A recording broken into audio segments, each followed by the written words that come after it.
8 years, we increased energy access by 30 percentage points. And when you do this, it shows. Because when you look at ECG's financials in 2016, they also made a profit of 362 million. So ECG is making profit, Gridco is making profit, VRA is exporting power, and the whole value chain, you could see significant improvement in the sector. And by the time we were handing over, we had done a lot in the energy sector. But we needed to link the power sector with the petroleum sector. And through hard work, we brought on board 3 producing oil fields and 3 FPSOs. FPSO Kwame Nkrumah, FPSO Atta Mills, and then we had the 3rd FPSO on board. 3 FPSOs and 3 oil fields. But in the oil sector, it's not just enough to produce oil. The critical element is the value addition. What do you derive from the hydrocarbons? Under President Mahama and Vice President, under President Mills and Vice President Mahama, we started the $1 billion project to construct the Atuabo gas processing plant so that we can make use of our indigenous gas. And then President Mahama continued with another gas processing plant. Because it is offshore, most people think that the only gas processing plant is the Atuabo gas processing plant. The OCTP field has an integrated gas processing plant, and today the OCTP field alone produces about 60% of our gas needs as far as gas consumption is concerned. You also need regulation, because when you find oil, it leads to a certain boom, it leads to a certain economic development, but you must regulate. And so the NDC passed the Petroleum Revenue Management Act. And for me, that is one of the best acts we can ever have. Act 815, where we say that net of the revenues after dealing with category A or our carried interest, 70% of that revenue should go into critical infrastructure projects. The 30% that is left, put another 70% in a stabilization fund, so that tomorrow when you have a problem, unforeseen circumstances, you can fall on that stabilization fund. The remaining 30, put it in a heritage fund. Let it grow for 15 years so that future generation can benefit from that sovereign fund. And I recall that President Mahama led us to learn from the Norwegian experience, from the UK experience, from Nigeria's experience, from Trinidad and Tobago, so that we know good ones, the challenging ones, and that helped us to pass the PRMA. And guess what? In 2020, when COVID struck and we were caught, it became difficult. President Akufo-Addo had to go to the stabilization fund that President Mahama had accumulated and built, and took $200 million, equivalent of 1.2 billion cedis, to buy Veronica buckets, face masks, pay nurses, raw food stuff, some of which even landed in the Kasua market.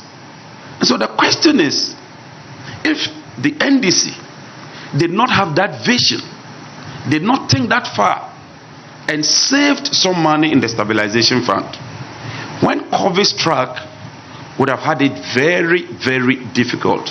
And for me, I think that the leadership then deserves a round of applause for their forward thinking, for their foresight, and for what they envisage for the sector.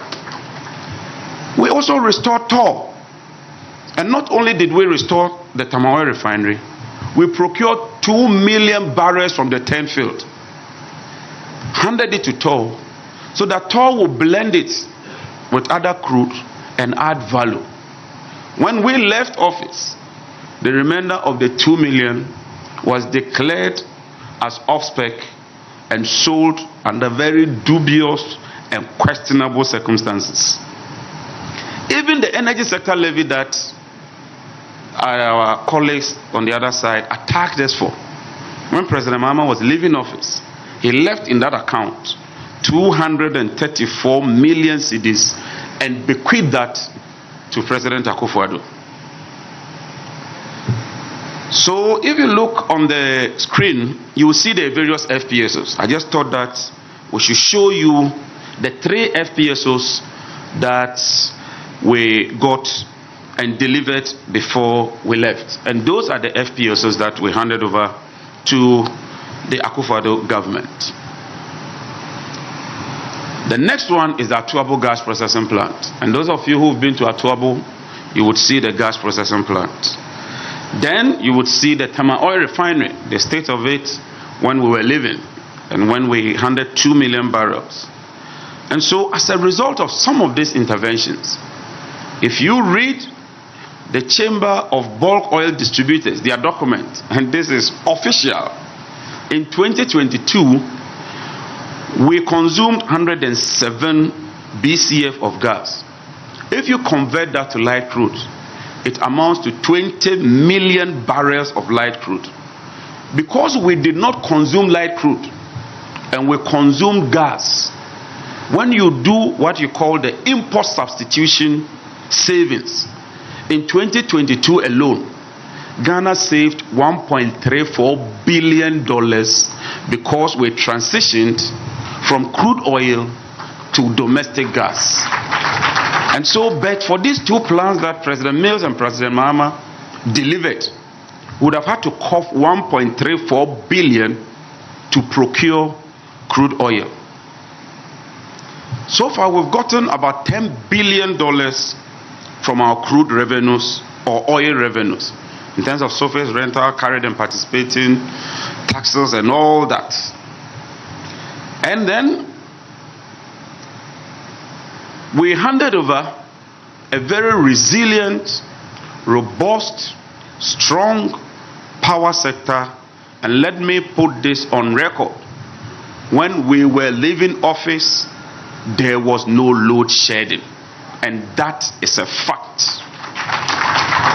Facts are facts. Facts are not opinion. You can have your opinion, but the truth is that when we were handing over, we had a stable power supply, we had enough oil reserves, and the system was resilient and strong. And if you want the best witness, you can Google Mahama deserves no credit for fixing Dumso, Dr. Mahmoud Baumia, the current candidate of the MPP. He is the source document. And so if you go forward, you would see the gas volumes. Those are the pictorial evidence that will be made available. But under 8 years of NDC and 8 years of MPP government, sometimes it's important to put some of these things within the right context. The energy sector levies that probably costed President Mahama a lot, we received 3.2 billion. Despite promising to scrap it, when President Akufo-Addo assumed office, they've increased it so far by 30%. And guess how much they've received so far by the end of the year? They are receiving 45 billion cedis from the energy sector levies. We received 3 billion. Petroleum revenues, we received 3.4 billion. They are receiving 7.4 billion. Eurobond, we got just 3.7 billion. Eurobond, they floated 11.45 billion. And out of that, they promised that they will use 1 billion to refinance energy sector investments. That money was diverted and spent on other non-energy related activities. And clearly, those are some of the things that is contributed to the current situation where the Tema oil refinery has been down for 4 years. Our oil production, which peaked at 190,000 barrels from 2019, has declined by 30%. Indeed, Ghana's oil sector is on the verge of collapse. If nothing is done, at the rate at which our oil is declining, very soon we're going to have a major problem. ExxonMobil has exited Ghana. A lot of the oil majors, Anadakon, they've exited Ghana. ENI is in court with Ghana. the level of opacity, the level of clandestine activity, and the level of questionable contracts that has characterized the oil sector leaves much to be desired.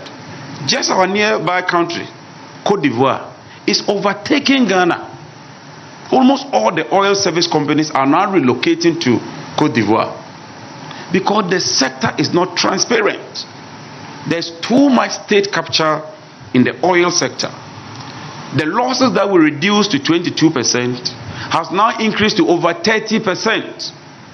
The 500 million we got for the Millennium Challenge Corporation to invest in ECG under the PDA scandal, as a result of some few family and friends who wanted to profit on our sweat, the United States government withdrew 190 million, cancelled that compact, and today other countries are benefiting from compact trade, and Ghana has been blacklisted. Our exports has reduced drastically. Indeed, ECG, their latest financials, from a profit of 300 million in 2016, they made a loss of 10 billion Ghana cedi. That is the state of Ghana's energy sector. Unnecessary and avoidable judgment debt. Judgment debt that is unnecessary. Huge sums of money. Government has refused to pay that money. And so clearly, President Mahama will be inheriting a very, very rundown, a very, very weak energy sector that is on the verge of collapse, that is choking from debt. An oil sector where all the industry players and the majors are exiting Ghana. We must necessarily restore and reset this country. We cannot continue on this trajectory. We cannot continue on this path. This is not what we envisaged. This is not the foundation we laid for this country. We laid a solid foundation when Ken Oforiatta went for the Eurobond in 2019. He promised them that we would increase our oil production to 400,000 barrels. As a result of that, he took 3 billion. The oil has declined by 30% to about 138,000. And so clearly you will default because you did not keep pace with the situation. We have done some work as an energy team, and based on our conservative estimates, we envisage that President Mahama, you would require about $2 billion to clear the pipeline when it comes to the energy sector related debts. But it is compounding. It's not as if it's stagnated. If you look at the current situation, today they are fighting on who would procure crude. They are procuring light crude. They told us that we have so much gas that they didn't know what to do with the gas. 8 years down the lane, they are now procuring crude $40 million every month. That translates to $480 million a year. That money can build a second gas processing plant. We cannot continue on this trajectory, and certainly we cannot leave this in the hands of the people who cause the mess. There's an attempt to shield the vice president. The PDA scandal, he watered down the bank guarantee to an insurance guarantee and changed the requirement of a condition precedent to a condition subsequent. A condition precedent means that meet certain conditions before we hand over ECG to you. He unilaterally decided that they should take the assets and go and look for the guarantee, and then turn around and came and told us that they brought him a fraudulent guarantee. Today they are in court. And knowing this government and knowing their track record, I just pray that we don't have another Ameri, another PDS, and all those scandals following what has happened in terms of where we are. They told us that, look, We don't need take-or-pay agreements. And they bastardized President Mahama for take-or-pay agreements. The AXA plant, which is 360 megawatts, the contract was signed for 5 years. As soon as the contract expired in 2022, the same government that says we have so much excess capacity, they immediately renegotiated it and signed it for 15 years with take-or-pay clauses. As if that is not enough, they signed another 250 megawatts for 20 years with take-or-pay clauses. They cancelled the Sahara gas and then came with Tema LNG that also came with take-or-pay clauses. The gold for oil deal today has led to over 1 billion debt sitting on the books of Bank of Ghana. President Mahama, with the greatest of respect to you, the gold for oil deal is not sustainable. It is not. We've done all the analysis and we've done all the simulation, and we can tell you that it hasn't even met its objective. The currency has depreciated from about 10 to the cedi to the dollar. Today at 16, the 50% supply they promised, they cannot meet it. Inflation is gone through the roof. Monetary policy is gone through the roof. Unemployment is in double digits.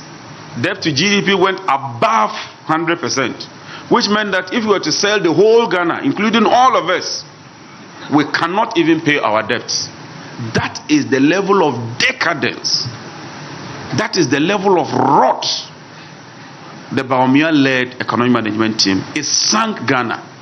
And when we go for international conferences, after you've delivered a speech or session like this, people come to you and they ask you, what is happening in Ghana?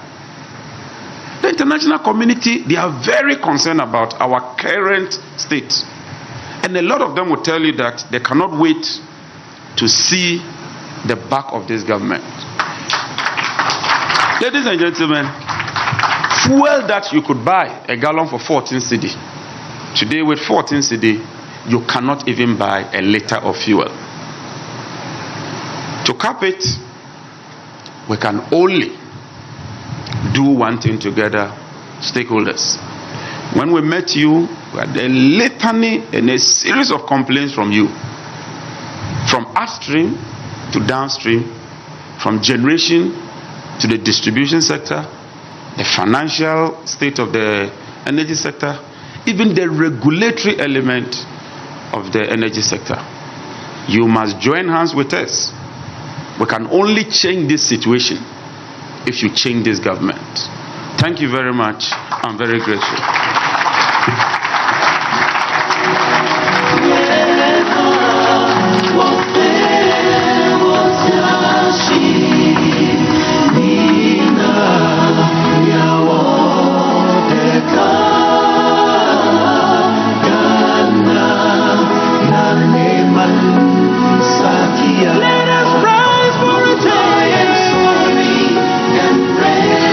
Thank you very much. The Member of Parliament for the Yape Koso constituency, Honorable John Abdullahi Jinapo. Please let's give him a round of applause once again.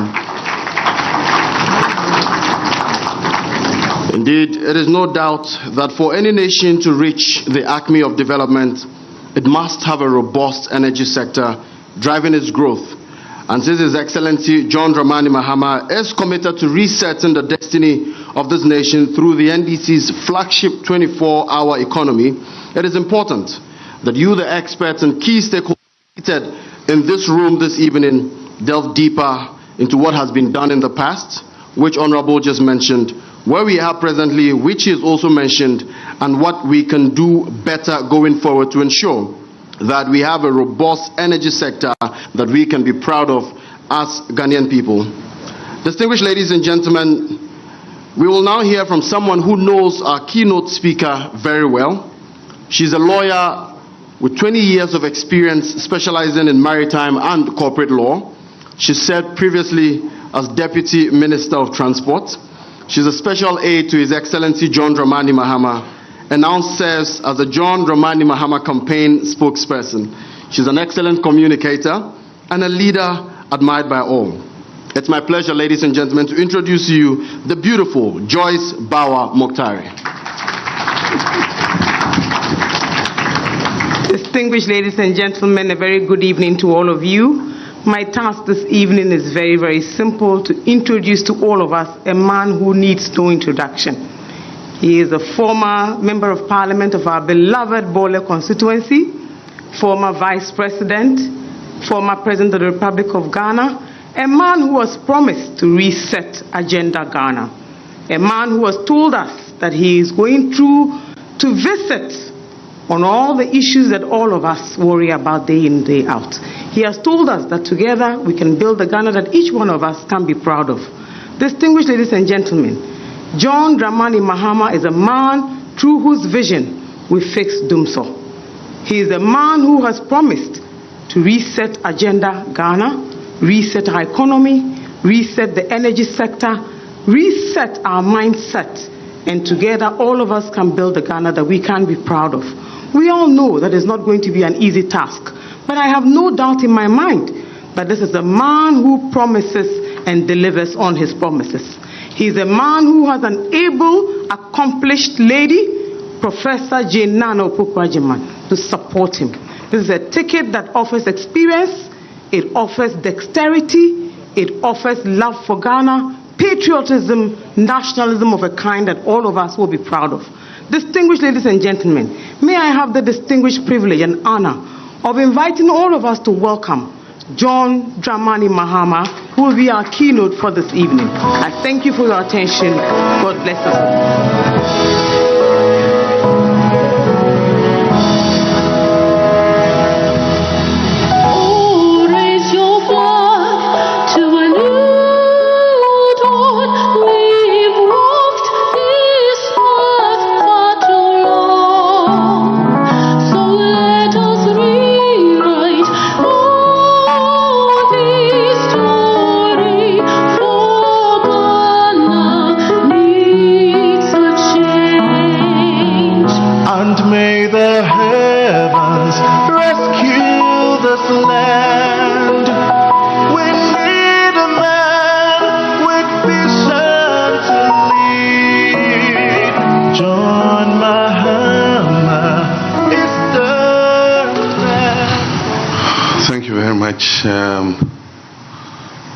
My running mate and standing on the cusp of history to become the first female vice president of the Republic of Ghana,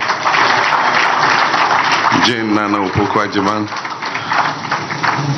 And let me say, distinguished ladies and gentlemen, chairman of our manifesto committee and policy formulation group, our energy sector group, and captains of the energy industry, from upstream all the way through the value chain to downstream. I want to thank you very much for agreeing to be part of this function. We launched our manifesto in Winneba a few weeks ago, and our intention is to hold stakeholder policy dialogues flowing out of the manifesto to summarize what our clear vision is for different important sectors. And so today is the turn of the energy group, and my anticipation is that the next Professor Danso Bafo and his group will determine, but I have an inkling that it's going to be the governance and corruption and those other things, international policy, defense, security.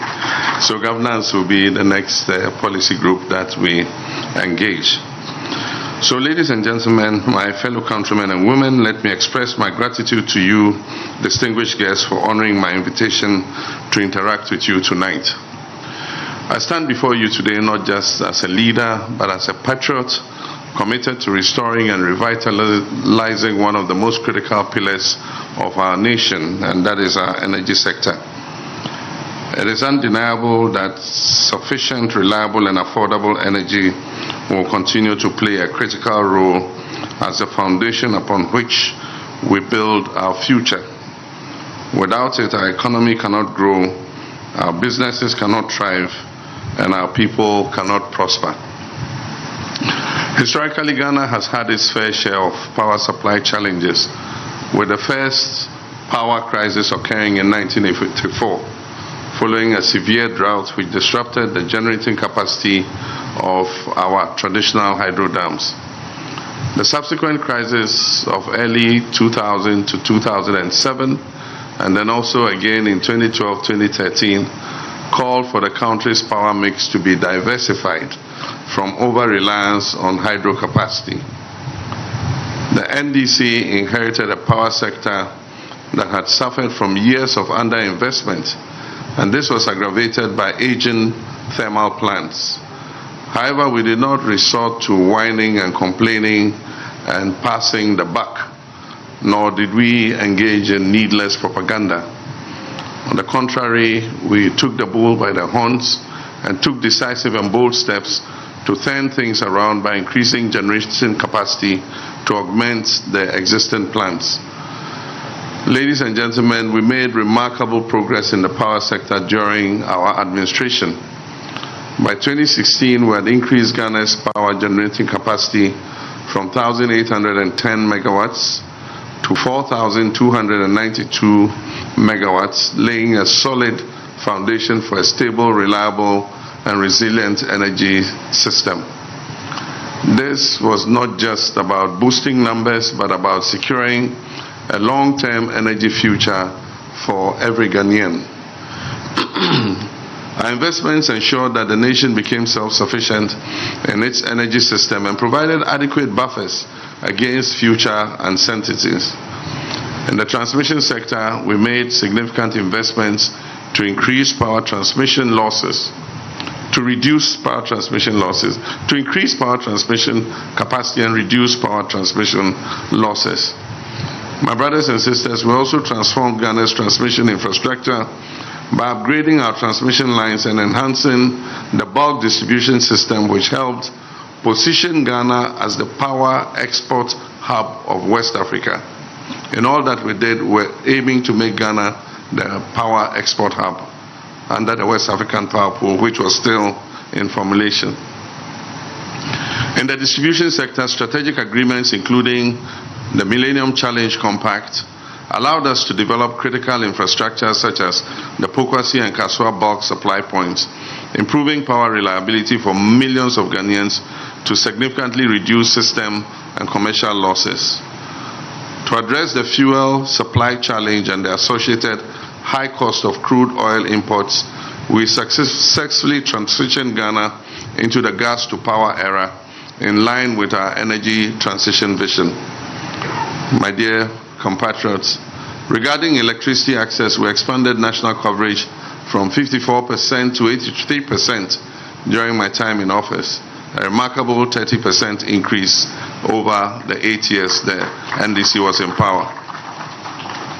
This was a testament to our commitment to ensure that every Ghanaian, regardless of their location, had access to electricity. We aimed to close the energy gap and did it successfully, laying the foundation for a more inclusive economy. But my brothers and sisters, today this foundation is crumbling under the weight of mismanagement, corruption, and inefficiency. And it's time to take bold action once again. Rather than continuing and improving upon the foundation that had been laid and handed over, the current government resorted to an unnecessary blame game and so-called review of contracts, which ended up with numerous embarrassing scandals and judgment deaths, with close members of the president family as accomplices in the plundering of the nation's resources. Scandals like the Ameri Novation Agreement and PDS deals have caused severe financial damage to the energy sector. Once a profitable company, ECG reported losses of over 10 billion Ghana cedis in 2022. And this is in sharp contrast to the 362 million Ghana cedis profit that ECG achieved in 2016 under the NDC administration. The situation has deteriorated further, leaving Ghanaians to suffer the consequences. Ghana's power sector is on the verge of collapse, and something must be done to save it. Ladies and gentlemen, we set the stage for transformational and inclusive growth in the petroleum sector.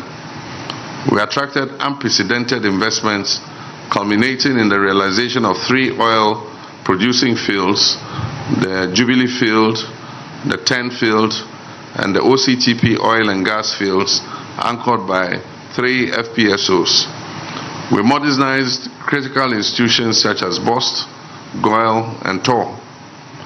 These policy initiatives paved the way for TOR to begin the processing of 2 million barrels of crude oil that was allocated to it from the nation's TEN oil field.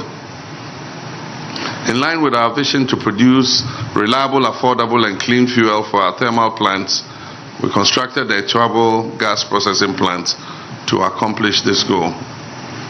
In our second term, we secured a 7.7 billion investment for the offshore Cape 3 Points project with an integrated gas processing plant.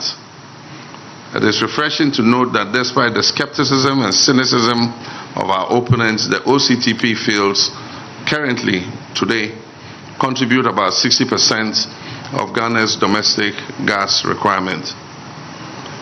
By transitioning from expensive imported light crude oil to domestic gas, we saved the country $1.34 billion. This significant milestone secured Ghana's energy independence and strengthened our national economy, resulting in a deficit end of 2016 of 6.1% and an overall debt to GDP of 5.6%.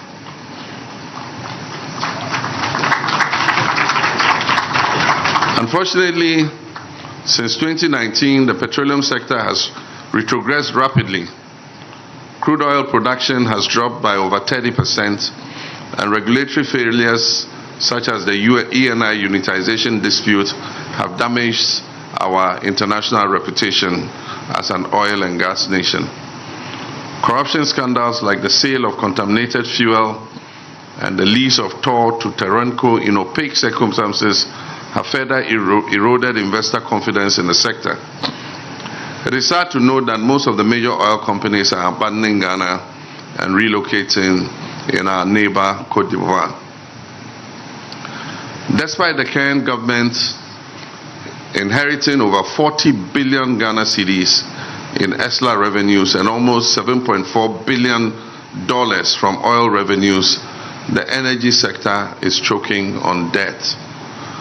ECG's financial losses have ballooned and the sector is on the brink of collapse. The IPPs are owed about $2 billion, which has put the power sector in jeopardy. Natural gas supplies are in huge arrears, with several more outstanding debts crippling cash flow in the sector. Fellow citizens, we can grieve for many hours looking back on the harm this government has done to our energy sector. Although the present energy situation looks bleak, with many Ghanaians witnessing the brunt of the worst economic conditions in recent history, I want to state emphatically that all hope is not lost.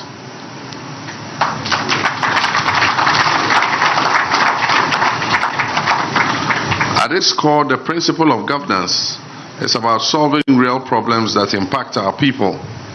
It demands confidence in ideas, but also the humility to take responsibility and engage with diverse groups and individuals, harnessing their insights and experience to craft and implement effective policies. And this served me very well when I worked as president of this country. I'm glad to inform you that following a series of consultations we have had with many of you, the next NDC government has developed a well-thought-out plan and a comprehensive strategy to restore and transform Ghana's energy sector. Our energy system will be the backbone of our iconic 24-hour economy, where businesses can operate around the clock, creating jobs and driving inclusive growth and energy prosperity. To achieve this vision, we shall introduce and implement key initiatives in the energy sector. For the power sector, the NDC's vision is to promote industrialization and a 24-hour economy with adequate, reliable, and affordable power supply towards achieving accelerated, inclusive economic growth.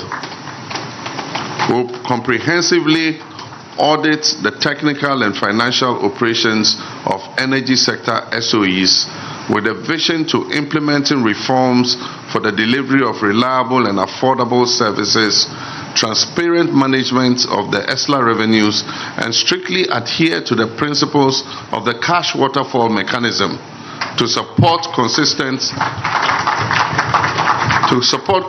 electricity supply for the 24-hour economy policy. We will systematically match generation with forecasted demand and address reserve requirements.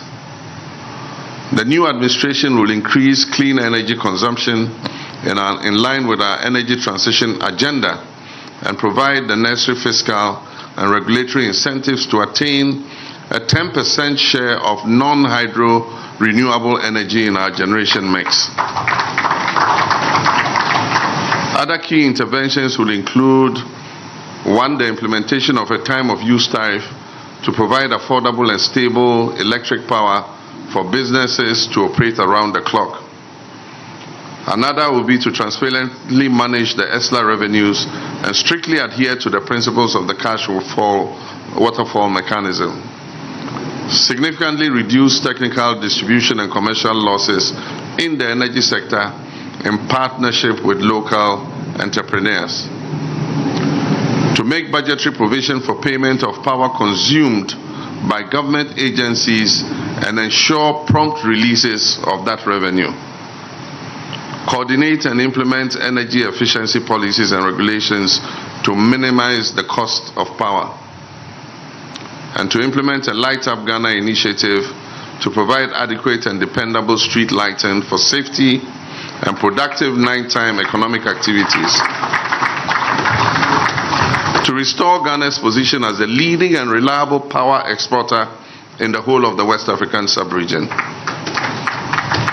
To promote the use of electric vehicles and electric outboard motors for fisher folk to reduce costs and promote sustainable development.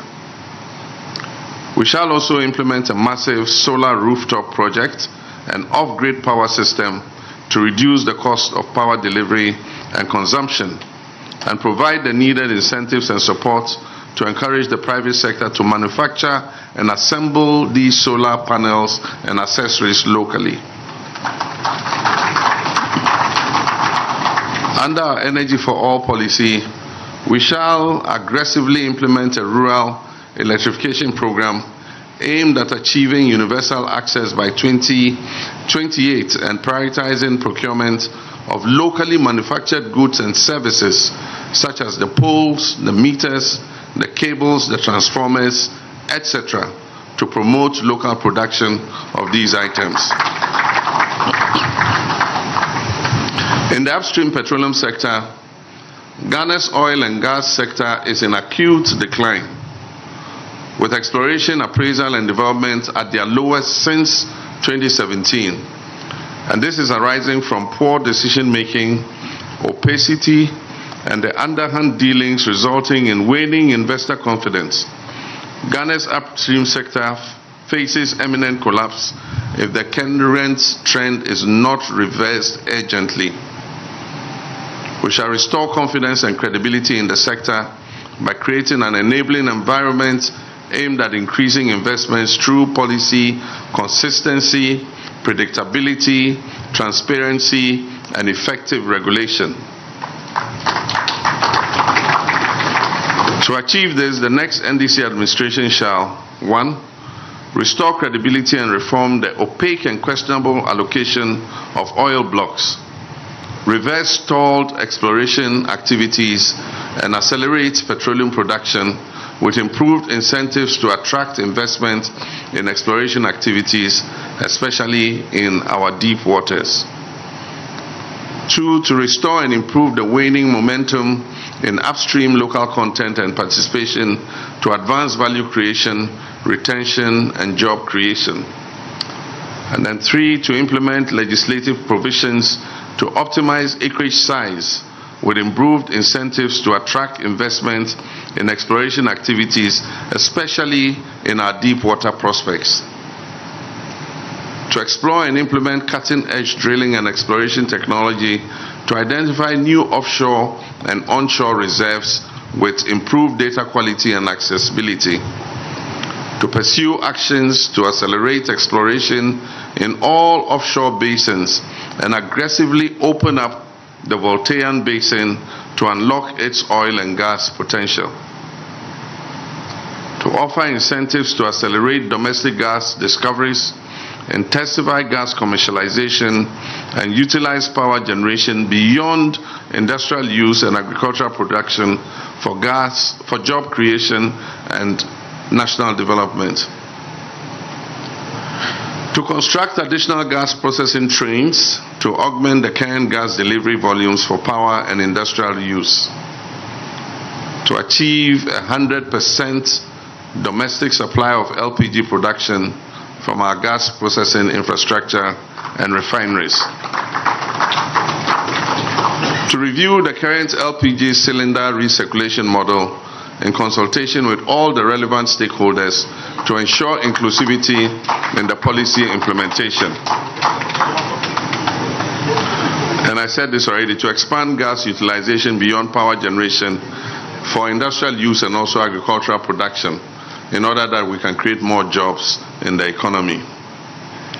In the downstream petroleum sector, we shall facilitate strategic private sector participation in the operation of the Tema Oil Refinery and ensure production is restored to the 45,000 barrels per day output in the near term and ultimately expand the capacity to 100 billion barrels per day, 100,000 barrels per day, in the medium term. And this will be done transparently without any opacity. To conduct a forensic, financial, and technical audit of TOR, to provide a platform to attract private sector investments towards revamping the refinery. You need to do a technical and financial audit of what the state of the refinery is before you can genuinely go on the market to look for strategic partners in a transparent manner. Create the enabling environment and incentivize private sector participation in oil and gas processing to augment state refinery capacity, to improve and strengthen local content and participation in the petroleum sector, to advance value creation, retention, and job creation. To restructure BOST to store and transport petroleum products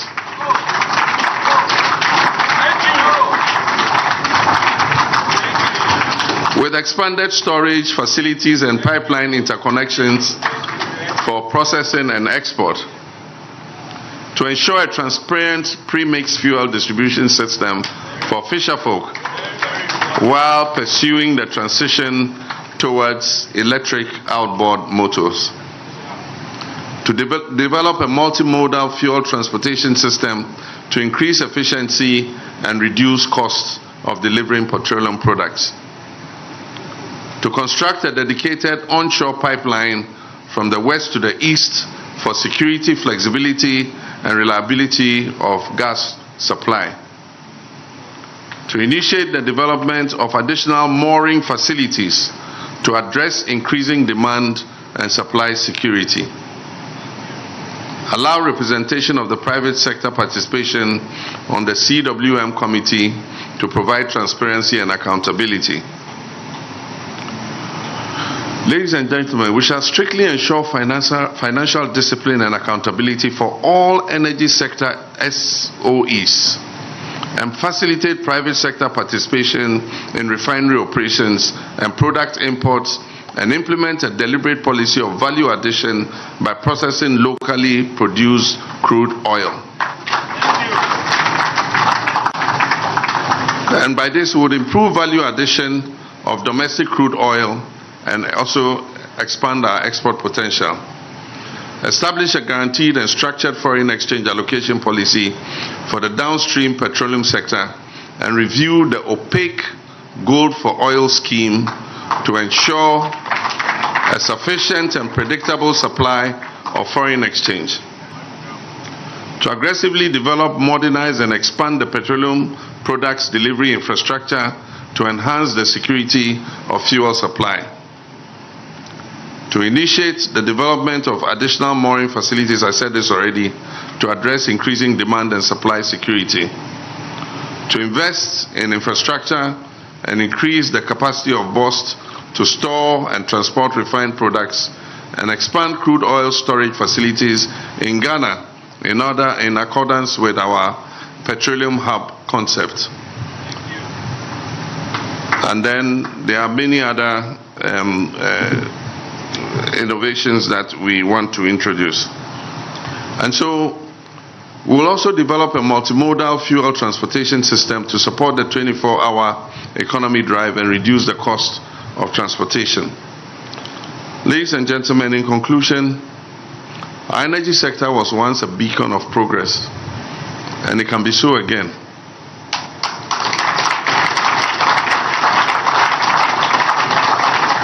The challenges we face are significant, but they are not insurmountable. Together we can reset Ghana. Together we can rebuild Ghana's energy sector and put it back in its rightful place as the engine of our economic growth and national development. We can create a 24-hour economy. We can modernize our agriculture and restore Ghana's West Africa energy hub vision that we had. We will ensure transparency and accountability in our energy institutions and ensure that every Ghanaian has access to affordable and reliable power. Corruption and opacity and underhand dealings in the sector will be a thing of the past. Ladies and gentlemen, stakeholders in the energy sector, under my watch, under the Mahama Nana Jane administration, the sector will cease to be a milking cow for a few relatives and cronies.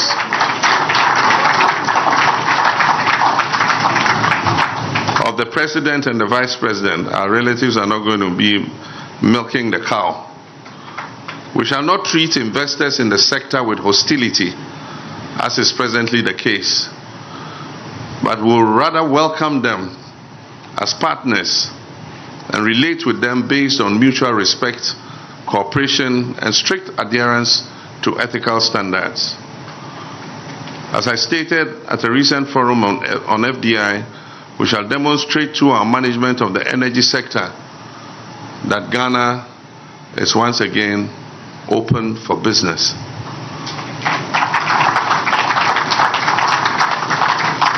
We shall inject innovation, technology, and modern best practices into the running of the sector.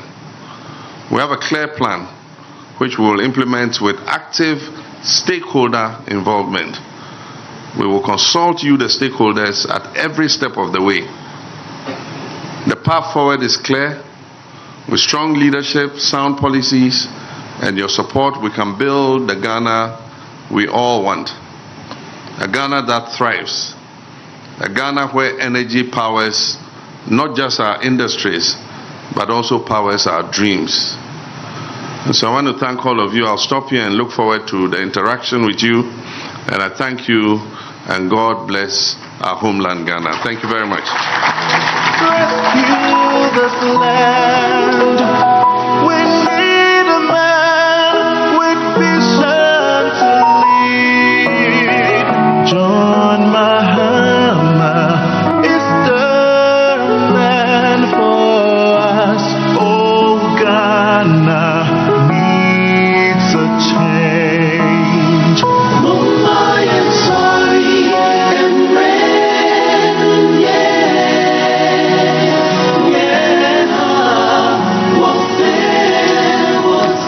Thank you very much, His Excellency John Dramani Mahama, incoming President of the Republic of Ghana. We definitely look forward to, please, a round of applause. Just like our Kwame Nkrumah, we know that when you come, you would rescue this country and indeed reset the destiny of the nation. Ladies and gentlemen, we shall now open the floor for questions. We will take 4 questions at a time. And with all due respect, we want to limit the questions to only the journalists and the key industry players. We understand that we have some politicians in our midst, but would like this to be, limited to just the industry players and the journalists who are with us. So 4 questions. You raise your hand. I'd give you the opportunity. We'll take 4 questions at a go. His Excellency would answer them. And when we have time, we'll take 4 more questions. And then His Excellency would answer them as well. And if time permits us, we'll take another batch of 4 questions. So please. Okay, so yes, the gentleman in the suit. Please introduce yourself and ask your question. I would appreciate if you're upstanding. Thank you. Yeah, thank you very much. My name is Dr. Suleiman. I have a couple of questions, maybe 1 or 2.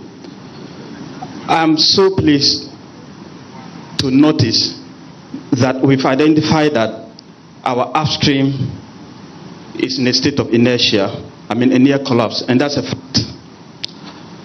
Now, the first question I want to ask is, what are the cogent steps that we want to take? First of all, to arrest the immediate decline in our oil fields. That's number 1. The second one, at the downstream, we've talking about the gold for oil. We've all known the challenges that is confronting that particular policy. Of course, we've seen our city not performing. That was what it was set up to do. Now, I want to find out whether we have a credible alternative, to stabilizing the city. Because this gold for oil was to stabilize the city. We haven't seen that much happening. What credible alternative that do we have? Assuming we should abolish gold for oil, the next probably just if the opportunity brings itself. But the last one is a contribution, and I want to thank the massive investment that is done in the gas sector, and I want to encourage that we have to do that. In fact, that's one of the bottlenecks that is impacting oil production. Thank you. If you're able to unlock that, I think it will help us a lot. All right, thank you very much. Thank you. Everyone, one, only you 2. Why? All right, shall we take the next question? Yes, sir. Thank you very much. My name is Mensa Thompson. I'm with ASEPA, a civil society. We are interested in the corruption in the energy sector. And in the last few days, we've been dealing with one of the major corruption scandals in the energy sector, which has to do with the GPGC scandal, and how we incurred a needless judgment debt of $170 million, and because of that, our assets are being seized outside the country. Our recommendation as civil society is that, His Excellency, we are very grateful for such as a forum, and we hope that during the investigation of some of these dubious contracts, civil society are not left out. I know a number of my colleagues here are sitting on a number of documents that can help. And one of the things I want to bring to the attention is how a businessman came to this country wanting to pay $85 million for the GPGC plant, only to be told that the president's family was interested in the plant, and so he had to repatriate the $85 million, which could have helped us pay part of the judgment debt that we have incurred. Again, there's also some corrupt scandals in the offshore sector, where some companies have been given dubious contract to do revenue assurance at the offshore, and all these things are things that we civil society take key interest in, and we hope that as part of the Operation Recover All the Loot, the next NDC government will take key interest in a number of these subjects as well. Thank you. All right, thank you very much. I'll take two more. I'll prefer females this time, please. Two more so we can balance. All right, there's a hand in the back. The lady in white.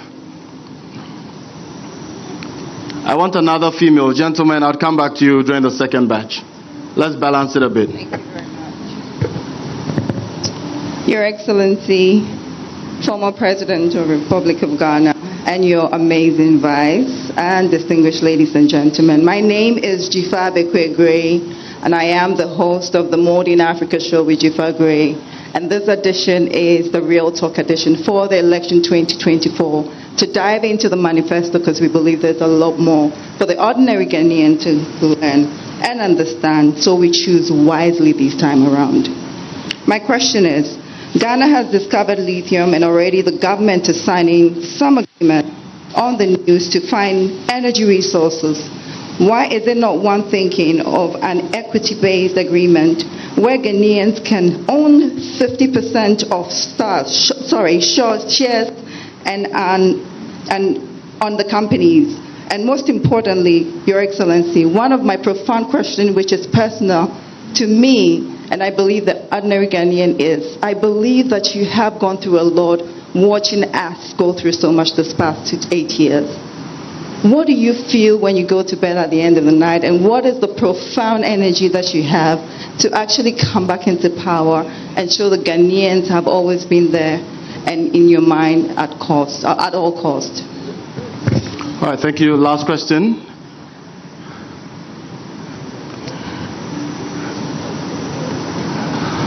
Females, please. Unless, of course, you identify as females.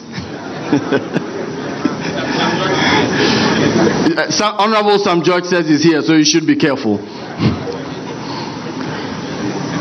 Okay, looks like the females are waiting for the next batch of questions. So let's take him, and then I'll come to the rest of you later.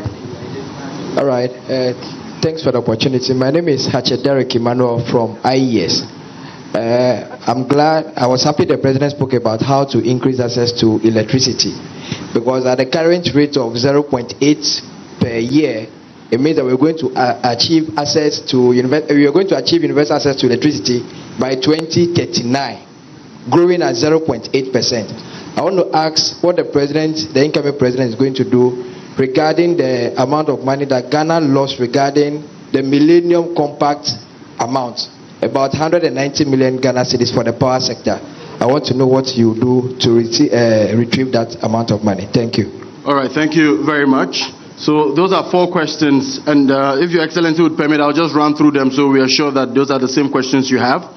So the first question, they're asking, what are the cogent steps you intend to take to address immediate declines in the oil fields? Second one, is there a credible alternative for gold for oil to stabilize the cedi, and what is it? In relation to the GPGC scandal, they're asking that you involve civil society to help us recover all the loot. Lithium discovery, which was the next question, is why is no one thinking of an equity-based agreement for lithium where Ghanaians can own 50% shares? And the personal question is, what do you feel when you go to bed at the end of the day? And what profound energy do you wake up having? Seeing Ghanaians going through all that we go through under this current government. In relation to the Millennium Pact Agreement, what will you do regarding all of the money that we lost? This is what, if we, please, Your Excellency, the stage is yours. Round of applause, please.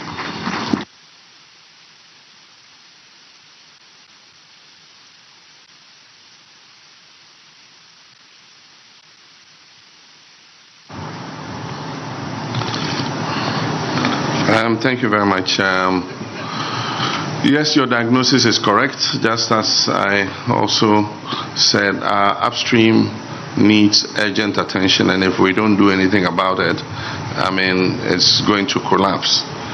And so we have been engaged in stakeholder consultations, and we know that several of the players in the upstream sector have visions for aggressively exploring, bringing more gas on stream, and completing appraisal of compartments that they have had they've not been able to go forward with these projects because there have been obstacles in the way towards moving forward. And so immediately it's to resolve all the outstanding disputes. You remember what happened with E&I and Springfield. I believe that it shouldn't have taken this long. If the government had an interest in bringing the two parties to the table, a resolution could have been found to it. We didn't have to wait till international arbitration has forced us now to go back to the negotiating table after so many years of legal dispute. And so, as I did when I met the upstream players, I said oil is in transition. Oil is in transition. And we should be pumping our oil reserves like crazy. And if I have to embrace them and kiss them to invest and pump out all that resource we have in the ground, I'll do that. I'll have an open door. They can walk in any day to resolve any obstacles, because we don't want to have stranded assets. I mean, the rate at which all this is moving, if we don't make the best use of the resources we have, we're going to end up having stranded assets that time would have passed us by and nobody will be interested in. Of course, gas has a longer time span to go because gas is still in quite high demand, unlike oil. And so we'll do everything to get them to increase production and see Ghana again as an attractive investment destination for oil and gas investments. And that's why I said for the upstream sector, Ghana is open for business again. You'll have a very favorable hearing and we'll take all the obstacles out of your way in bringing investment into the sector. Gold for oil was introduced, one, to stabilize the price, and then two, to stabilize the forex. It has achieved none of them. The price has gone up, the forex is still tumbling. And the whole agreement is opaque. Even I, as the leader of the opposition, don't know what the underlying agreements and who the participants in the gold for oil deal are. And so, like I said, we're going to investigate it and find out, what is really happening. My understanding is that Bank of Ghana is financing it. Bank of Ghana is posting losses. I hear there are delays, there are backlog in delivery of gold for oil that has already been taken. And it is possible that another liability is looming when the new government comes into office. And so that's an issue that we're going to look at. One of the main drivers of increase in petroleum prices is the unstable macroeconomy and the depreciation in the currency. And the depreciation in the currency has been caused by fiscal indiscipline and overborrowing. We all sat in this country, and from 2018 to 2021, we allowed the finance minister to borrow almost $11 billion. And it was only the parliamentary group of the NDC raising the red flag. Everybody just sat down. And that money has been utilized mostly for consumption. I mean, you don't see much in infrastructure for the value that was borrowed. And so we've ended up where we are, macro instability. Today the city is even a bit not deteriorating as fast as it should, because we're not yet paying servicing any foreign debt. We have a moratorium on foreign debt, but also aside from that, this government has superintended, over the collapse of some of the more reliable foreign exchange earners, like the cocoa industry. It's been mismanaged. Headquarters spending has increased. The cocoa farmers have been giving the smallest amount of the share of the international cocoa price. It's made them lose interest in cocoa farming. And of course, the Galamsey menace and climate change have played a role, but more than anything, the lack of incentives, the lack of a price incentive for them to continue the cocoa farming has contributed to the current situation in which we are, where nobody wants to take our cocoa bonds anymore, unlike in the past where syndicated banks used to chase to get Ghana's cocoa syndication. Unfortunately, that has ended. And after the cocoa board went fishing for some banks to lend it to buy cocoa and they refused, they came back and said, we're entering a new era of domestic, mobilizing our own resources. We're no longer going to take money from outside. I mean, what is better than getting $2 billion a year at 1.5%, which we were getting with the cocoa syndication? It brings a huge infusion of, currency immediately into your system. And unfortunately, that has ended. And so that's one of the things that we also must stop printing currency. One of the major problems we're facing is Bank of Ghana's indiscipline. Bank of Ghana and Government of Ghana's indiscipline in terms of printing billions of cedis. That's what has created the current inflation that we're struggling to bring under control again. It is significant to know that in 2016, we did zero central bank financing. We financed the Government of Ghana budget from our own revenues without one single cedi from the Bank of Ghana. How did we end here? Borrowing more than 72 billion from the Bank of Ghana, and that's currency that was printed and put into the system, with a 60 billion loss of the Bank of Ghana that had been making profit every year until we handed over in 2017. So these are all some of the issues, because everything is interlinked. The petroleum and energy sector does not live in isolation.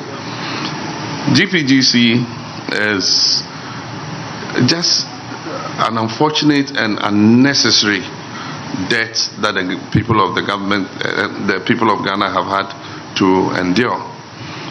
And I've seen the technical committee's report,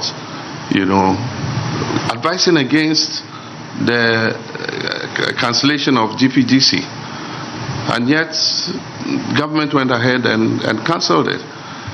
And from what we're hearing, the representative of Trafigura, who were the owners of the plant, is a member of the family, and he had an internal dispute with another member of the family before they came into office. And so it was like, we'll show you. And so it had nothing to do with the people of Ghana. We were innocent, sitting out somewhere. And then two family members were fighting and decided to cancel it despite the best advice. And we've been landed with $170 million debt. Today, Regina House that Nkrumah sweated and procured for us, today is under lien from that debt. And so these are all things that we must investigate so they don't happen again. And so when we come into office, somebody must answer for what happened.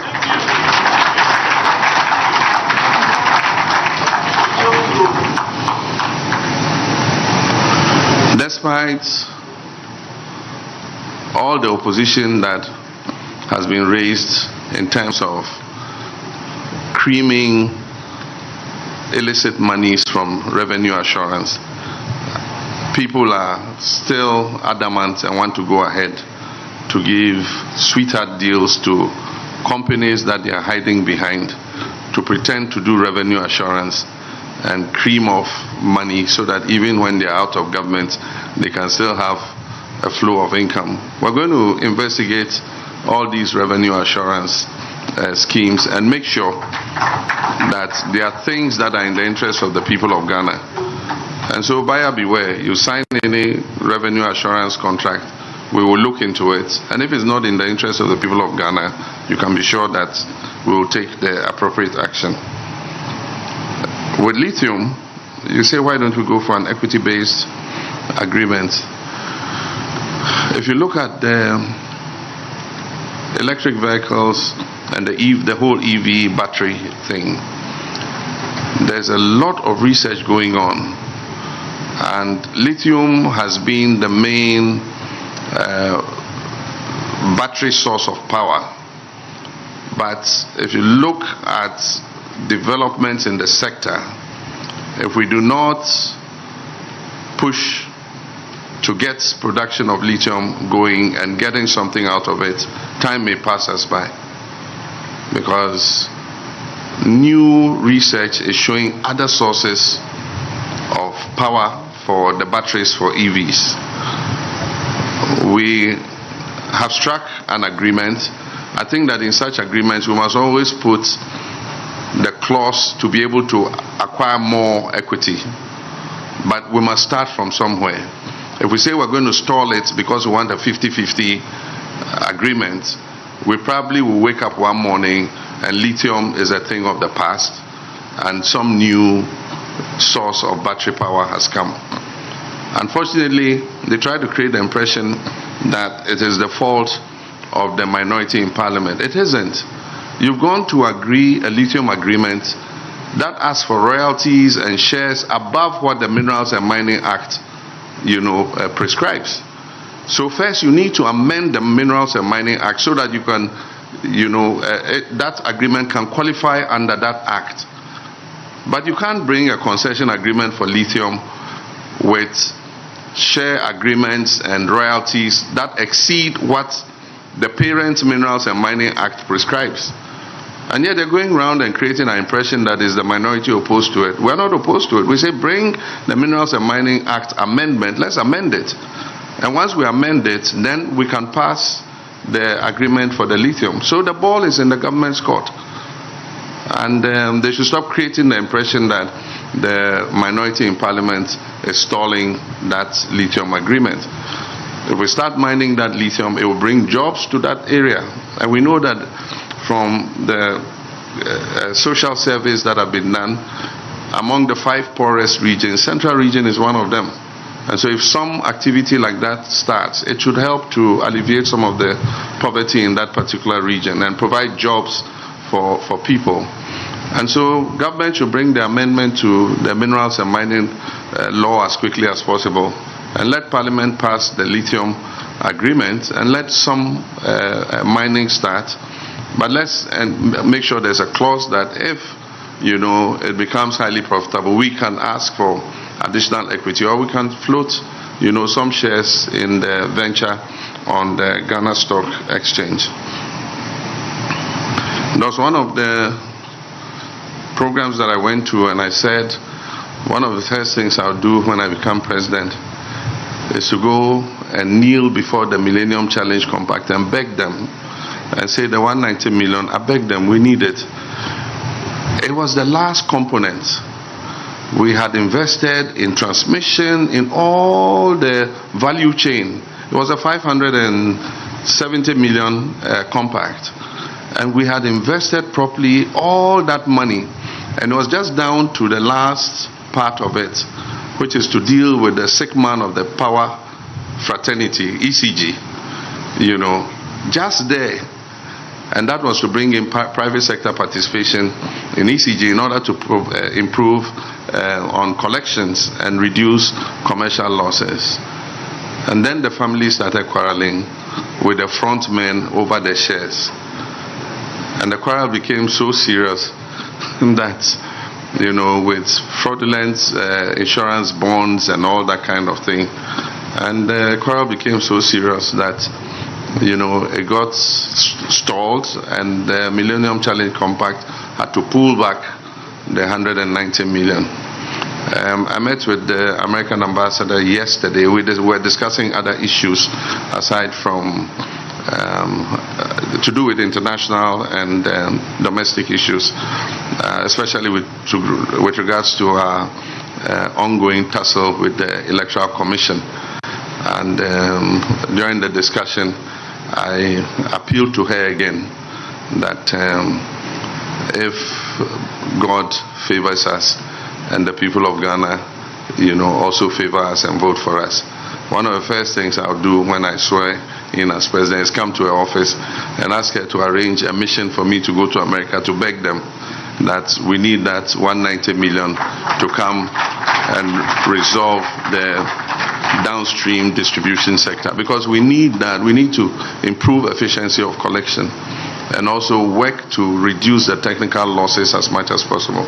Until we do that and stabilize the economy in order that the currency is stable, until we do that, we'll continue to have volatilities in the whole energy sector. And so I think those are 4 questions. I think I'll just stand here rather than go up and down. MC.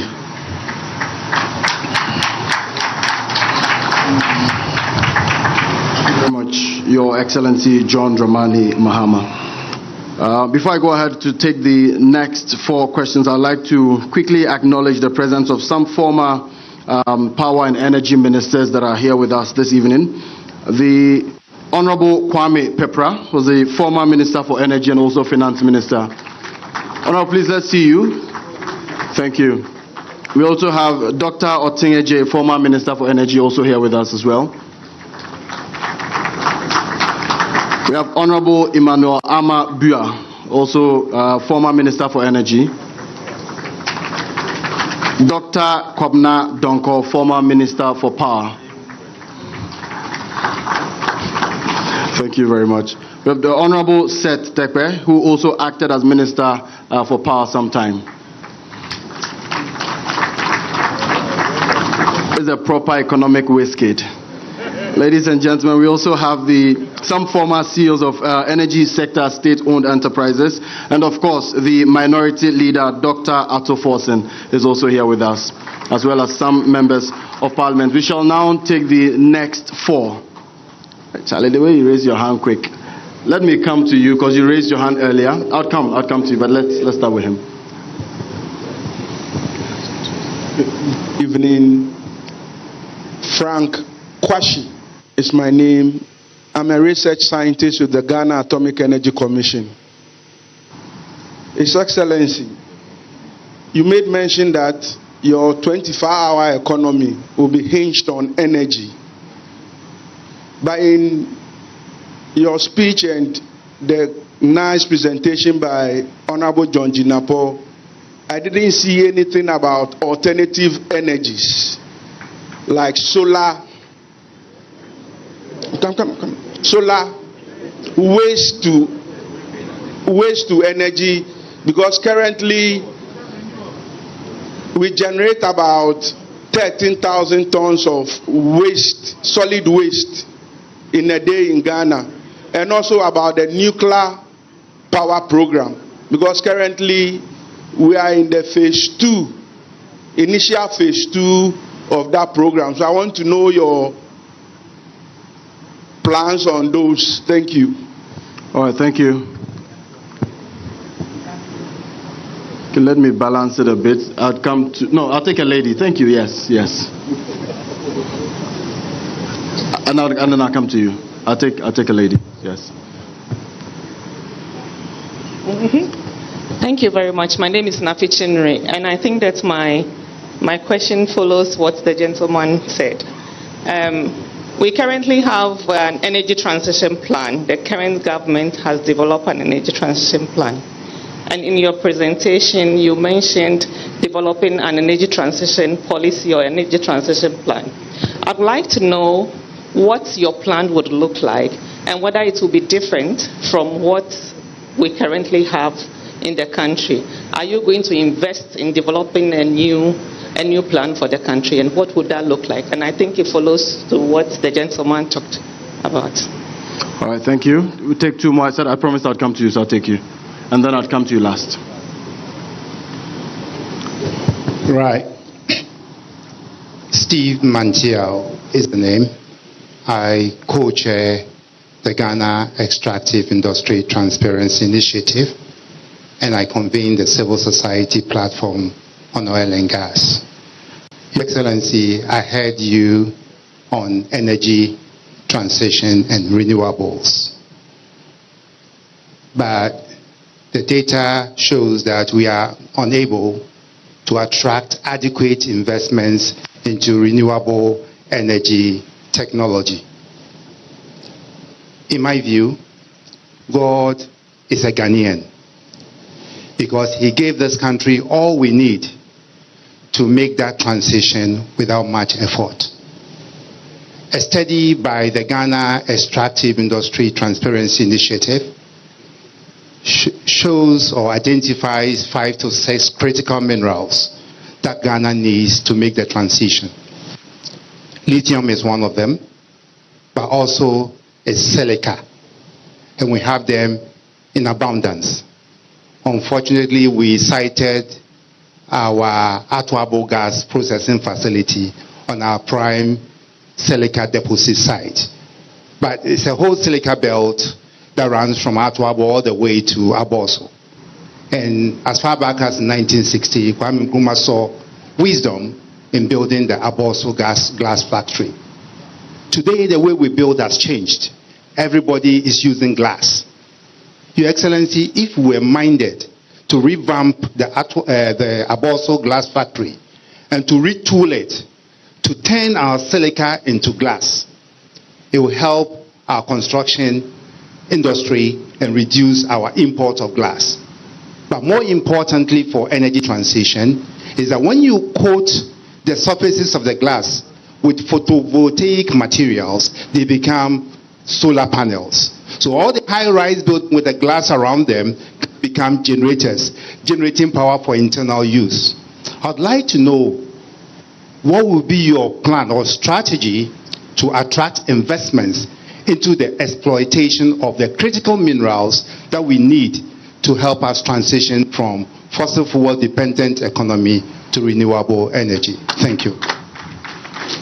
Wow. So I'll come to you.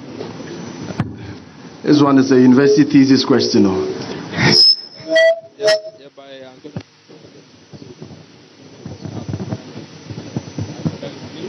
Oh, it's my turn. Okay. Excellency, thank you. I have seen everybody that I know in the energy space here. Duncan Amwa is my name, Chamber Petroleum Consumers. I've seen everybody I know within the space. And your presentation from the consultation that the Energy Committee and your good self have done over the period, everything that we suggested, we found that in your presentation and manifesto.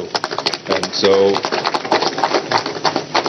we are confident that it is not a manifesto coming out of people's wishy-washy agenda, but this is what exactly the industry, both watchers and actors here have all said.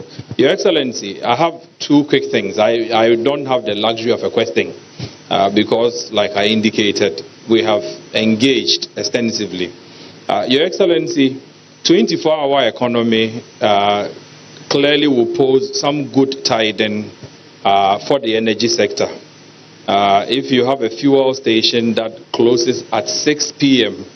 or latest 10 p.m., as in most cases, and Your Excellency decides to provide just basic security or protection for the fuel stations, it is our estimation as a chamber that these fuel stations will be able to add at least 30% of their revenue if they are able to run beyond the normal closing hours, because, of course, as they open, more and more people closing from work and others also moving in the night will be able to access fuel.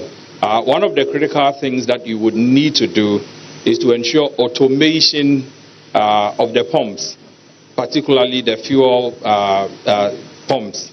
And so we would want to plead that that should find expression in your policy rollout. The very last thing is the most topical situation in Ghana now, which is Galamsey. Your Excellency, you have a chief executive of the Association Oil Marketing Companies here. In fact, he represents all OMCs, Dr. Rivers Nopong. Just a while ago, we were having a banter that said, to stop Galamsey, the energy sector would also have a critical role to play. If they were to stop selling fuel or sending fuel to the Galamsey sites, the people in the bushes mining, the Shamfans and their motors and engines would all stop. So, Your Excellency, we are pushing them.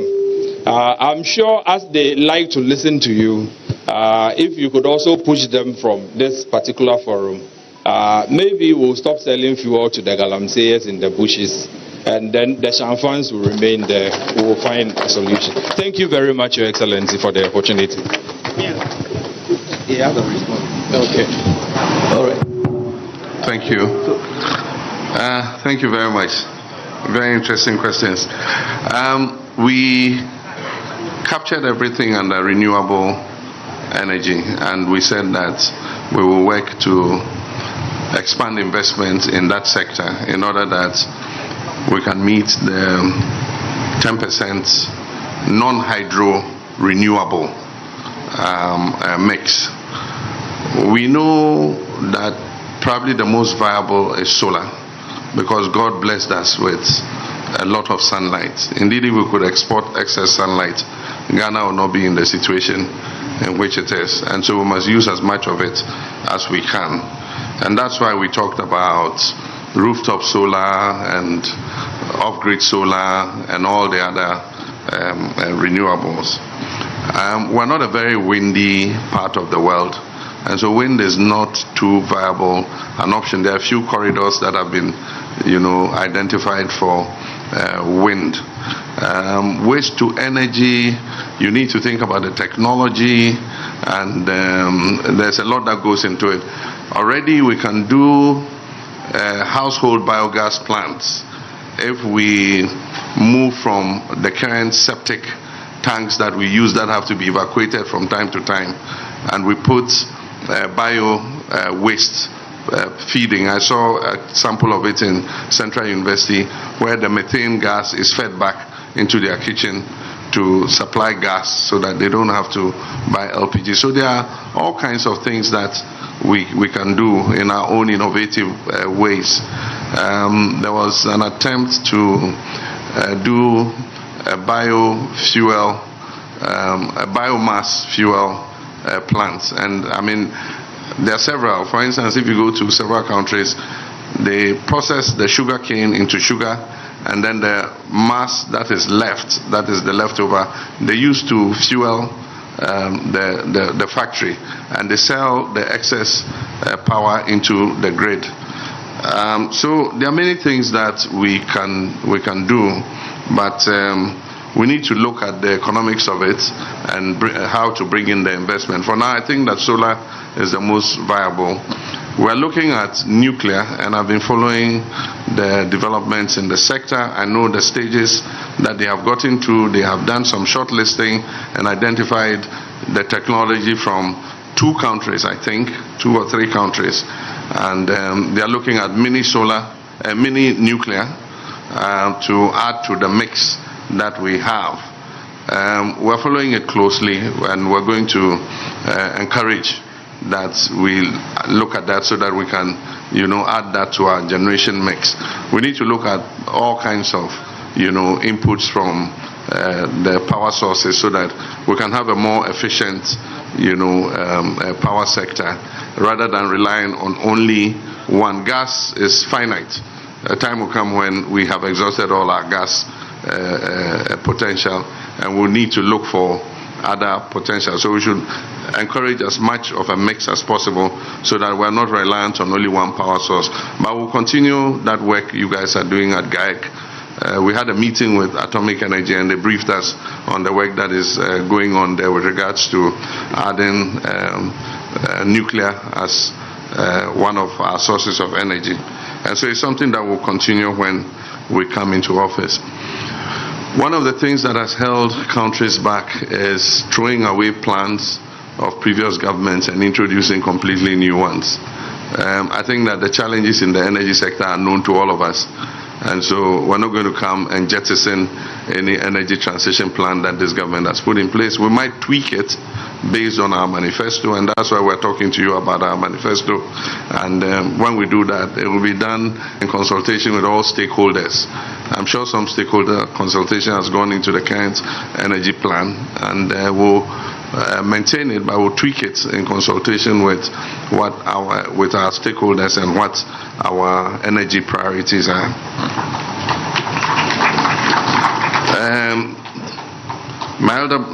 I don't know if I'm older than Steve or he's older than me, but my brother Steve, thank you for everything that you've done, for Ghana in the energy space, from the Public Interest Accountability Committee and all that, PIAC and all that. Yeah, and I follow your writings with interest, keen interest. And so thanks for the comment you made. Indeed, it was part of our plan when we designed a trouble gas processing plant. to tee off a pipeline to Pristia, if you remember. And that was part of the plan because of the Abaso gas factory, that we could send gas to exploit the silica reserves there. But from there, the intention was to take it to the middle of the country and put, thermal plants in the middle of the country to hold up our whole energy transmission, because all our assets were on the coastline.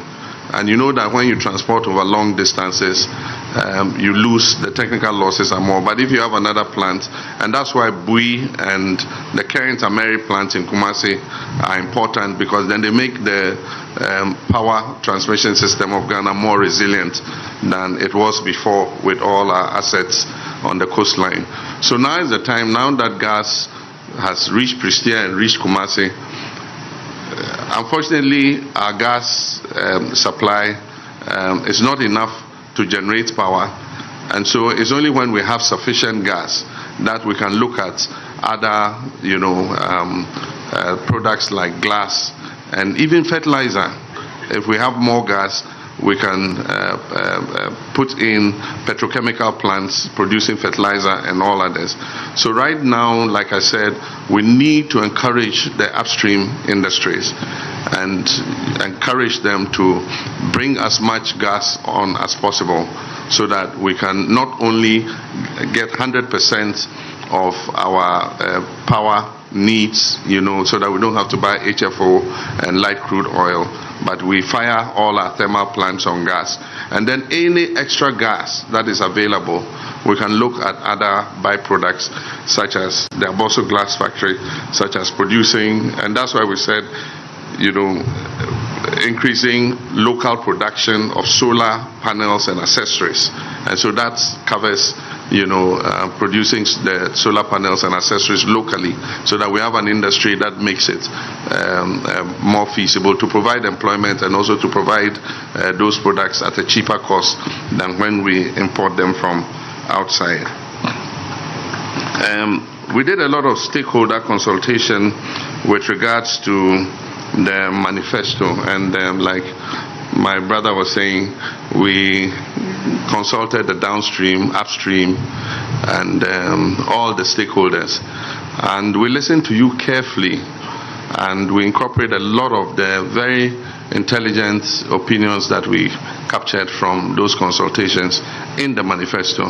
But one of the things I said in all those consultations is that this will be a continuous process, and that I want that when we come into government, together we will do that journey. And so as we implement policy, we will not stop meeting, we'll continue to meet and see how policy is influencing and affecting the sector, so that if we need to tweak it at any time, we'll continue to do so. So this was not a one-off process, it's going to be a continuous process even after we come into government.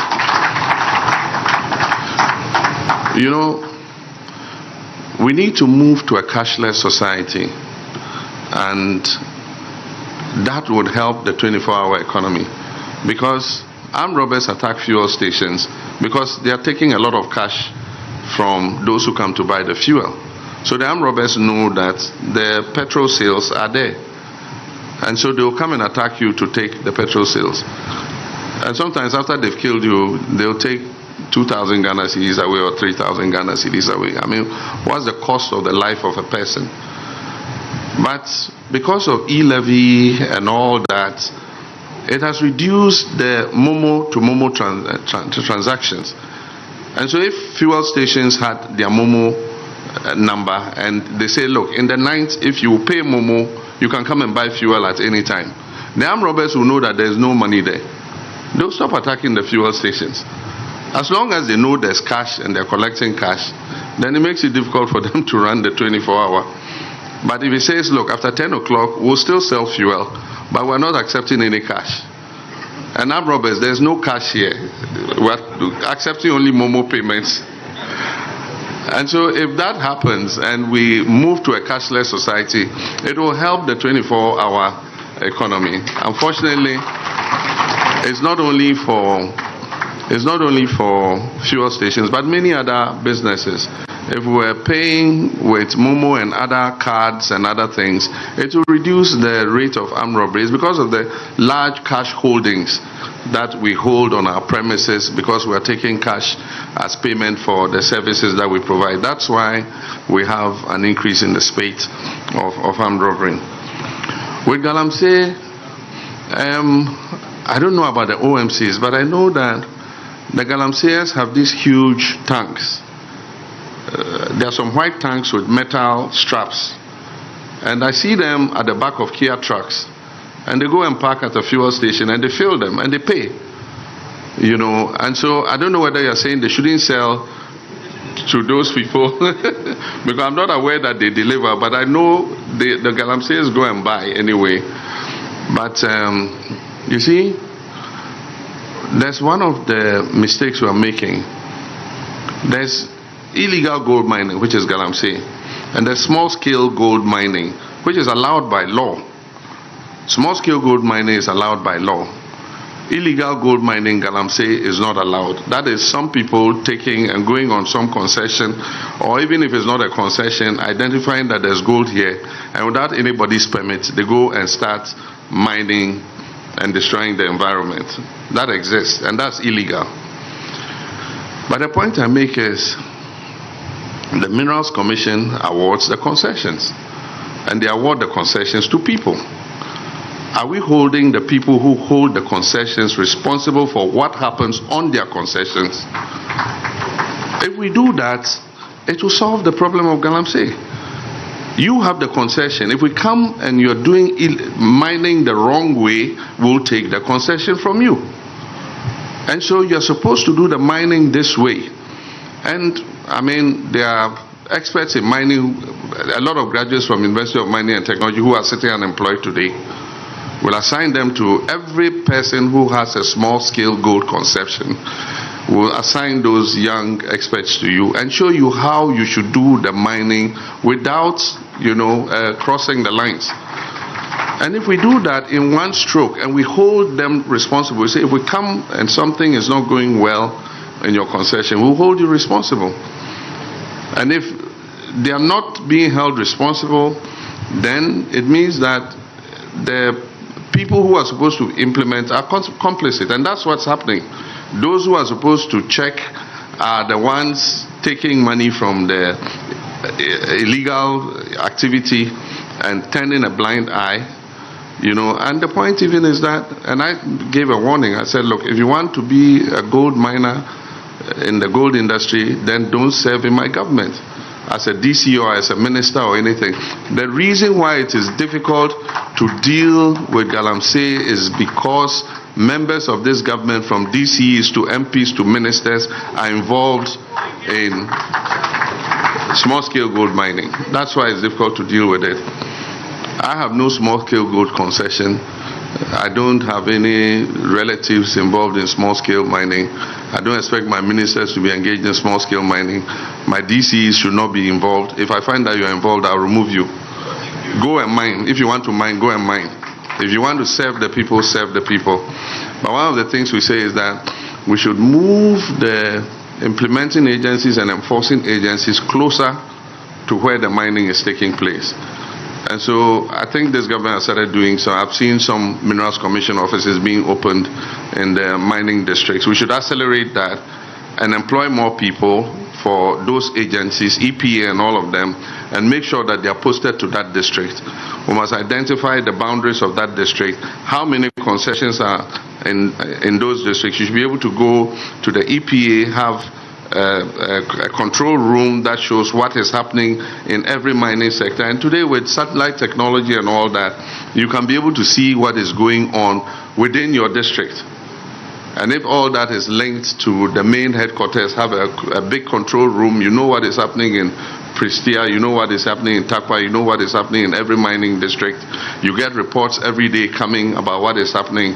Then we'll get a better control of mining. The only sector still holding this country is the gold industry. Oil and gas is down, cocoa is down. Those were the main pillars. Gold is up. At the last, I had 135 tons per year. a lot of it is coming from illegal sources. And so if we are going to clamp down, then it means that the export volume is going to go down. And so it's an opportunity course we have to take. We must weigh the balance of the destruction of the environment against our current economic crisis and the effect any reduction in gold exports is going to have. And I do think that we need to make a choice as a people. I believe that, some of those forest reserves are more important than the little gold that we take from under them. And so stopping mining in forest reserves will be one of the things that we look at immediately we come in. And then also the alluvial gold. There are countries where they have huge resources of gold in rivers, but they've decided not to mine the rivers because they want to keep the rivers as a natural resource and as a resource that they hand over from generation to generation. And so we need to make that choice as a people. Thank you. All right, thank you very much, Your Excellency. So we're supposed to close at 9:30. It's 9:33. And so we'll take just two more. So 30. Exactly. Our money runs out at 9:30.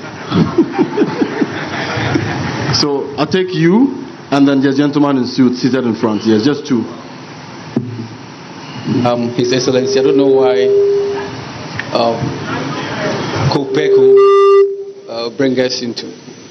So my name is Reverend Nopon, the CEO of oil marketing companies. We're not part of Galamsey.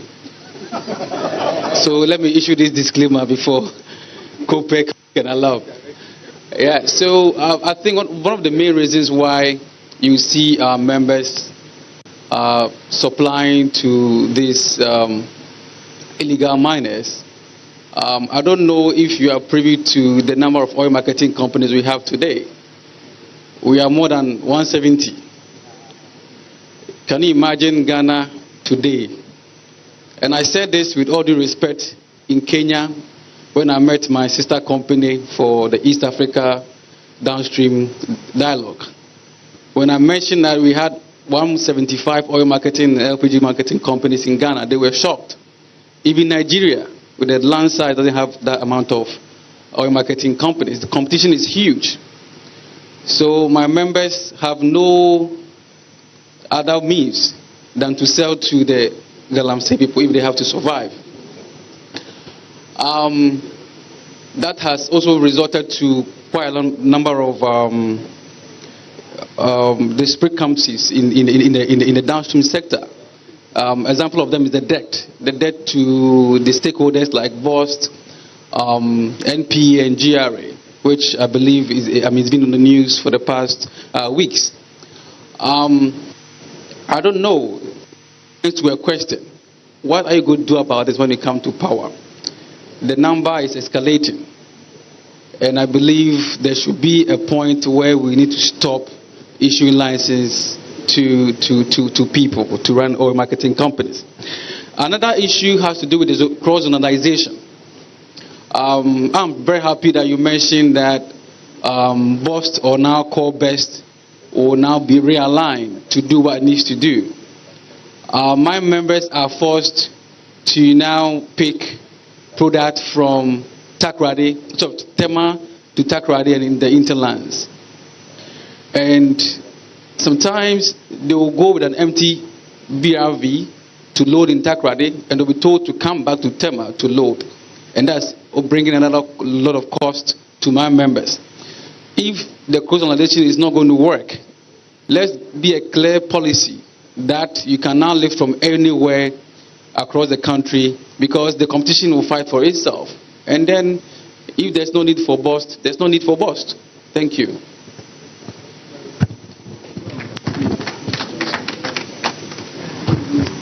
Yes, the gentleman in suit, yes. Thank you. Thank you very much. My name is Paulo Foy, Chamber of Petroleum Consumers, COPEC. Your Excellency, in the lead up to the 2016 elections, one of the topical issues was fuel, or the price of fuel. You recall that a liter of fuel at the time was 4 cedis per liter. Today, as we speak, we all know, it's obvious, 16 cedis, 14 cedis per liter. Now, the transporter out there, the ordinary consumer, is looking up to you in your first 100 days, Your Excellency. What are you going to do to relieve the ordinary consumer of the suffering they are going through, the transporter out there? Thank you, Your Excellency. Thank you very much. So that'll be it. Just 2 questions. Thank you. Just 2 questions, and then Your Excellency would take them. And if I got the questions right, he's asking about what Your Excellency would do about the prices of fuel within his first 100 days when he gets into office. The questions from the other end. Okay, I think Your Excellency is ready. Your Excellency, may I? Okay. Yeah, thank you. Yeah, so, well, I thought I defended you with Galamsey. I said, they come to buy, you don't deliver. But like I said, we must look at the whole issue of Galamsey, and we must engage the stakeholders, because we must also consider employment. With the crisis in the country, a lot of young people find sustenance in gold mining. And so it needs to be handled gingerly, you know, and it probably should be a process rather than, I see the president is asked, I don't know if it's true, but he's asked the president, the military, to go out there again. I think we must think through it properly and make sure that while we are concerned about the environment, we must make a transition towards finding alternative livelihoods for the young people. And I think that in afforestation, you know, revamping the forest, you know, growing trees and so on and so forth. There's a lot of money in green funds sitting outside that we can tap into to employ these same young people who are in Galamsey and provide them with jobs in growing trees. I've seen the example in Ethiopia. Ethiopia has planted more than 2 billion trees. And I mean, when you go, you see the difference in the climate. I'm the chairman of the Tana Forum. The last time I went to Bahirda, it used to be a dry, hot place. The last time I went there, the weather had changed. It was cooler, it was shadier, you know, and so we can do something like that here. And like I said, also with alluvial mining, we need to look at, you know, the cost opportunities and all that. We want cleaner rivers, but let's see how we stop it. Some of it is that they pump the water to the land, they wash the gold and pump the water back into the river. There are new technologies that we can introduce to them to stop them from polluting the water. They just need to do a leach dam and then wash all the gold they want into the leach dam. And there are now agents for cleaning the water. So you put the agents into the water, it cleans the water, takes all the toxins and the parasites out, and then you can pump the clean water back into the river.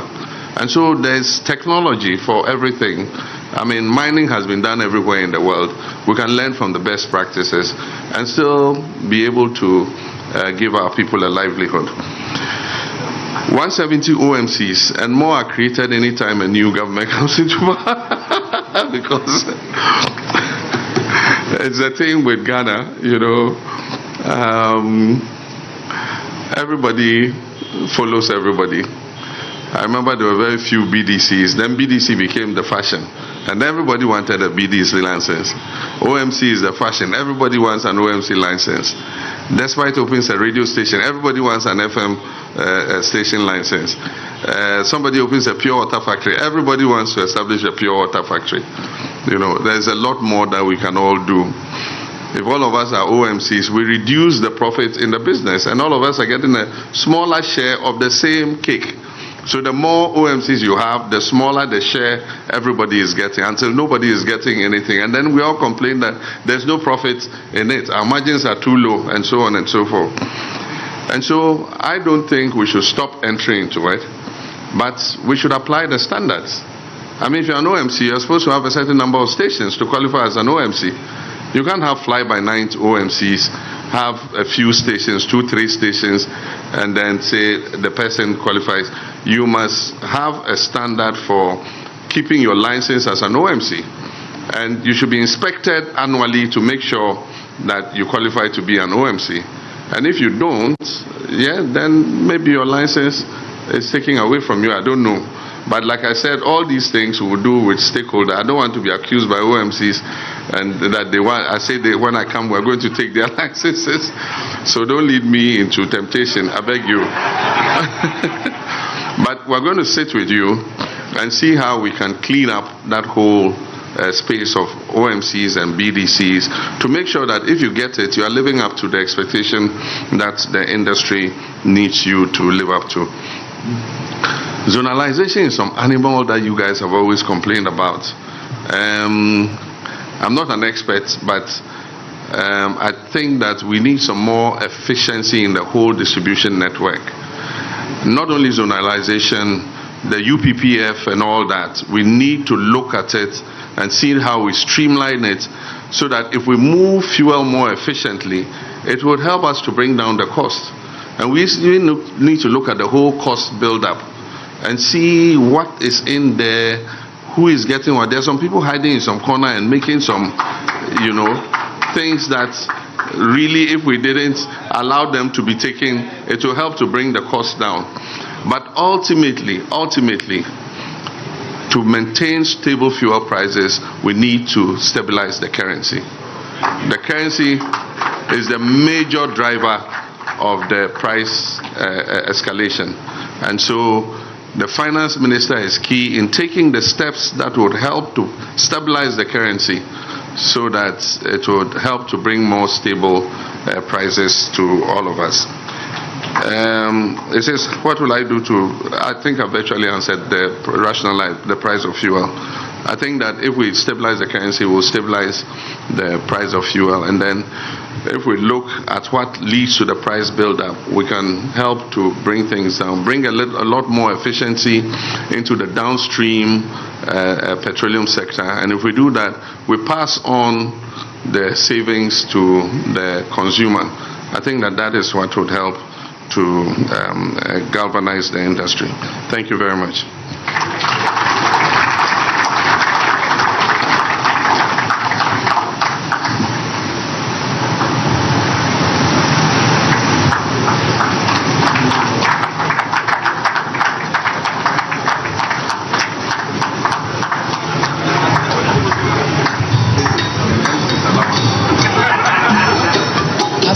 Okay, I said this is the MC's allowance. He gets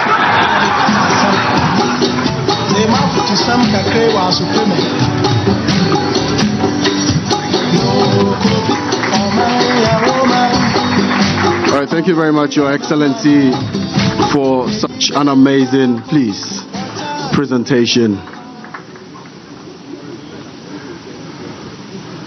In fact, any other person I would greet this evening, I would give you this one or a knuckle. So I won't watch this one for the next week. I wish I could give you all an opportunity to ask a question, but unfortunately, we are bound by time. Please pardon us. Next time we'll do better. Thank you so much for your time. And on behalf of His Excellency, ladies and gentlemen, I'd like to say a very big thank you to Professor J. Nano Pokuagyemang for joining us this evening. Please, let's give a round of applause. Incoming first female Vice President of the Republic of Ghana. I'd also like to say a big thank you to the leadership of the great NDC party, members of parliament that we have here in present, former appointees, the Energy Subcommittee of the NDC Manifesto Committee, and to all of you for making it a point to be here tonight. Our friends from the media, we appreciate you for your coverage. And for those of you who are watching us from home, we do appreciate your company as well. Thank you all and do have a good night. Exiting would be through the back.